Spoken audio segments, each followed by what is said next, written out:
Vue de l'espace, la Martinique est comme un confetti dans la mer des Antilles. Mais d'en bas, c'est une diversité naturelle incroyable, une débauche de couleurs. C'est un plaisir de se promener sur ces plages de sable blanc, de contempler sa végétation luxuriante, ses étangs miroitant le soleil, ses pitons majestueux, de plonger dans l'eau cristalline de ses cascades ou de ses rivières, d'écouter le chant des oiseaux, la brise des alizés, les vagues de l'océan, ou de déguster ses fruits gorgés de saveurs. Face à tant de merveilles, on n'a de cesse de s'extasier. Éternel, notre Seigneur, que ton nom est magnifique sur toute la terre. Mais ce qui nous émerveille davantage, c'est la diversité du mélange de la population martiniquaise. Ce bouillon de culture, de peuples, de traditions, de religions constitue le plus grand défi de la Martinique. Dans un monde en mutation, comment atteindre chaque Martiniquais, riche ou pauvre, blanc ou noir, jeune ou vieux, illettré ou cultivé, croyant ou incroyant, avec le message millénaire de l'Évangile? La Martinique n'est pas le paradis, loin s'en faut. La précarité, le chômage, la drogue, les grèves à répétition, l'exode des jeunes, le divorce, rappellent cruellement que nous sommes dans un monde d'insécurité, d'incertitude et de souffrance. Jésus déclare : Tu aimeras le Seigneur ton Dieu de tout ton cœur, de toute ton âme et de toute ta pensée, et ton prochain comme toi-même. Ceci est notre raison d'être, notre vision de la vie, notre mode de vie. Aimer Dieu et notre prochain. Dieu nous a tout donné. Comment ne pas le remercier, lui donner tout en retour et ne pas s'engager pour lui? Nous ne nous engageons pas juste pour une mandature, quelques années ou pour des résultats immédiats, mais nous nous engageons pour la mission que Dieu nous confie. Annoncé à la Martinique, Jésus revient bientôt. Nous voulons voir Dieu à l'œuvre dans la vie de chaque Martiniquais, dans chaque commune, chaque maison. Nous appelons cette vision une totale implication de chacun. Elle implique l'engagement de chaque administrateur, chaque personnel de bureau, chaque église locale, chaque pasteur, chaque membre d'église, chaque institution. Rien ne doit s'interposer entre Jésus et moi, entre ma relation et lui.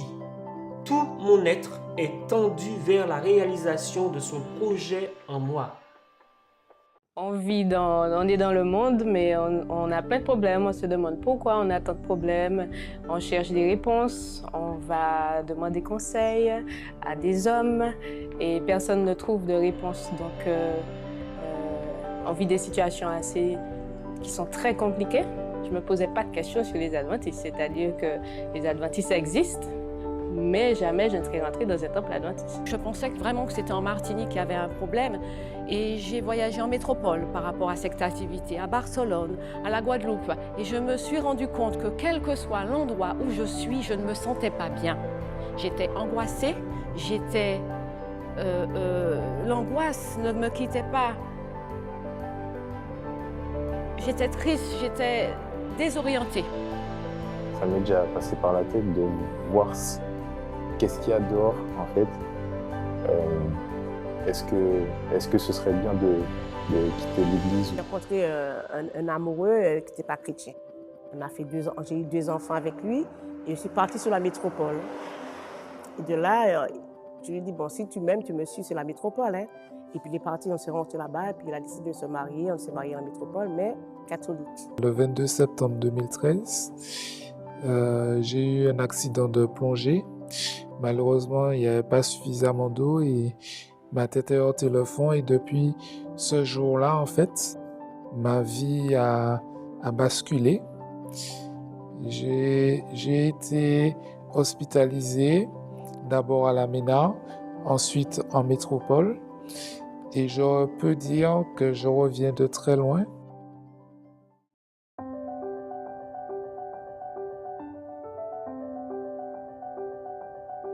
Nous vous invitons tous, petits et grands, à vivre une expérience exceptionnelle avec le Christ.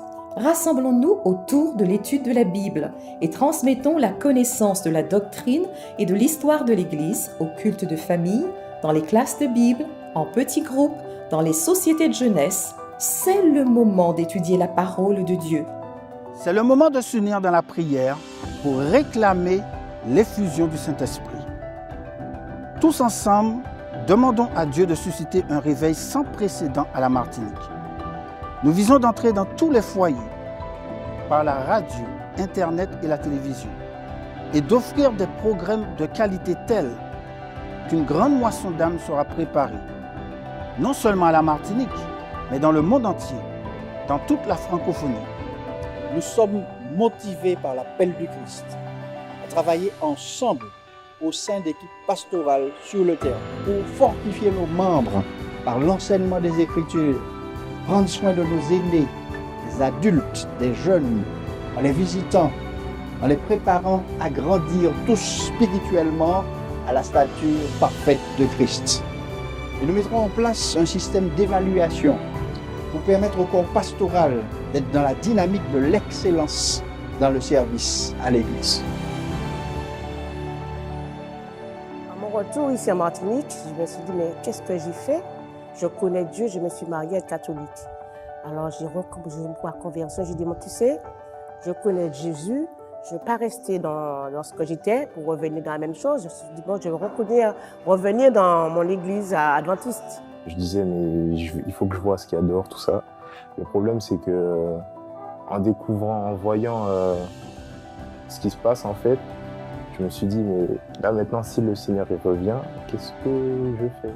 Quand quelque chose vous tombe dessus de terrible, quand quelque chose de terrible vous arrive et que vous ne comprenez pas pourquoi, il faut s'appuyer sur les certitudes. Et les certitudes, en fait, c'est que Dieu m'aime, Dieu sait pourquoi et il veut mon bien. Je souffrais tellement que j'ai cessé mon activité professionnelle. Et j'ai dit à Dieu, voilà, sur cette terre, je ne me sens pas bien. S'il faut rester sur terre pour souffrir en temps, moi je ne peux plus, prends-moi. Et c'est là que les choses se sont passées. Je me suis retrouvée vraiment en tristesse, en pleurs. Au sol, j'étais recroquevillée, position fœtus.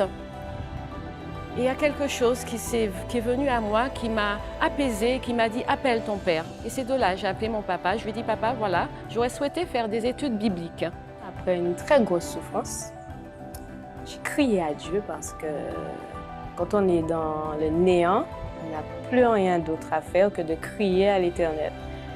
Et il m'a répondu. Et puis petit à petit, il m'a conduit vers un ami que j'ai depuis plus de 17 ans qui est adventiste et qui nous a permis d'apprendre un peu plus la Bible. Puis un beau jour, j'entends le passage d'un prédicateur sur Radio Espérance et qui était retranscrit sur Internet.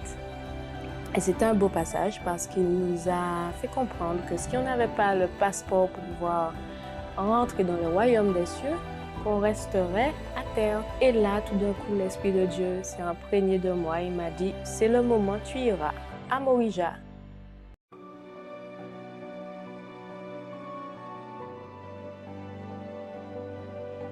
Dans le contexte actuel où l'on assiste à la montée des extrémismes et de l'intolérance, faisons connaître le Dieu de la Bible, le Dieu de la tolérance, le Dieu de l'amour, le Dieu du respect, celui qui prend en compte chacun. Prions pour la liberté religieuse et incarnons ces principes dans nos familles et nos églises par des actions discrètes et stratégiques, mais aussi par des colloques, des publications, des contacts amicaux et des prières auprès des responsables politiques et des personnes de la société civile.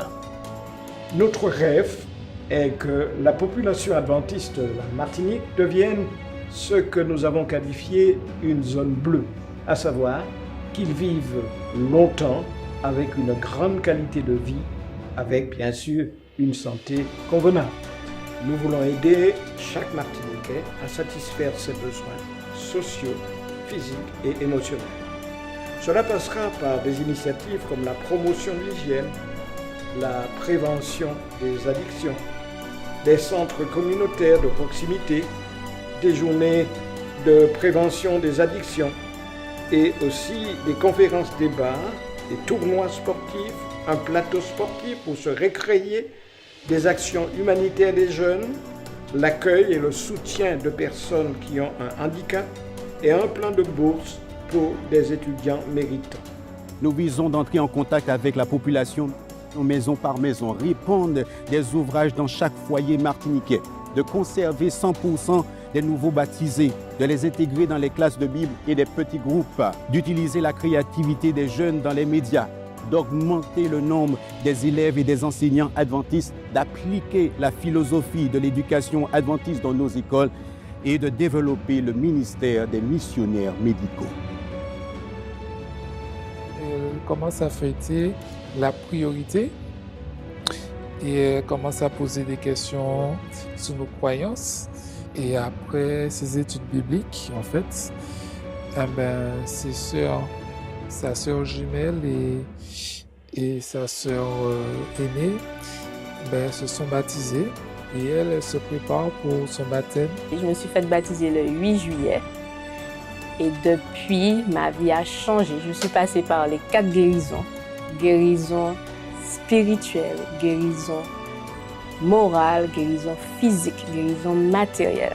Le Seigneur m'a béni, il me fait du bien et je continuerai de le dire. Je n'ai plus peur.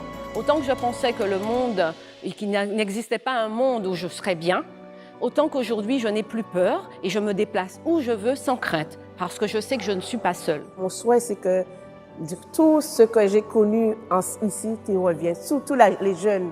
Mon message aux jeunes, j'aurais aimé leur dire vraiment, si je parle à un jeune maintenant, il faut le faire vite. Parce qu'en fait, on ne sait pas quand le Seigneur va retourner.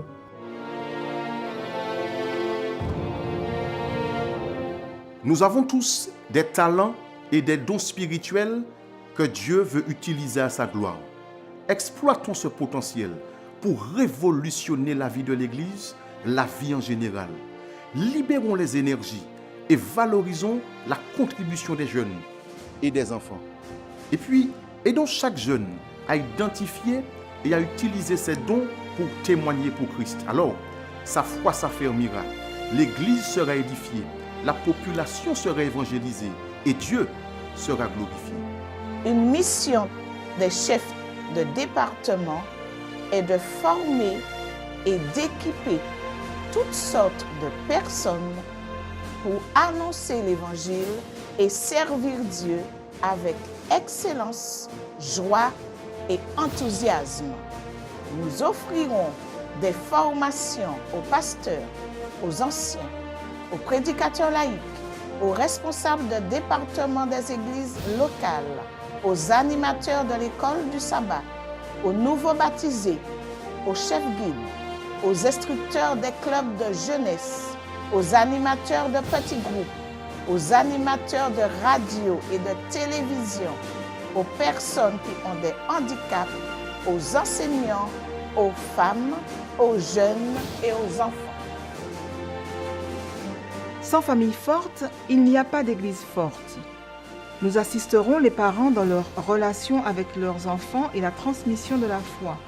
Nous aiderons les préados, les ados, les jeunes à découvrir le plan de Dieu concernant les choix importants dans la vie. Nous soutiendrons les célibataires et les solobataires à développer une vie relationnelle et sociale épanouissante. Nous susciterons chez les couples le désir de fortifier leur relation conjugale.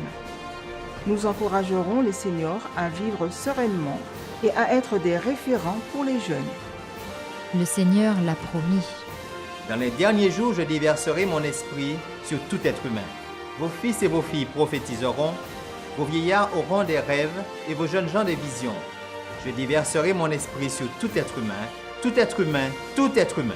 Nous voulons voir Dieu à l'œuvre à la Martinique et faire l'expérience de la plénitude du Saint-Esprit.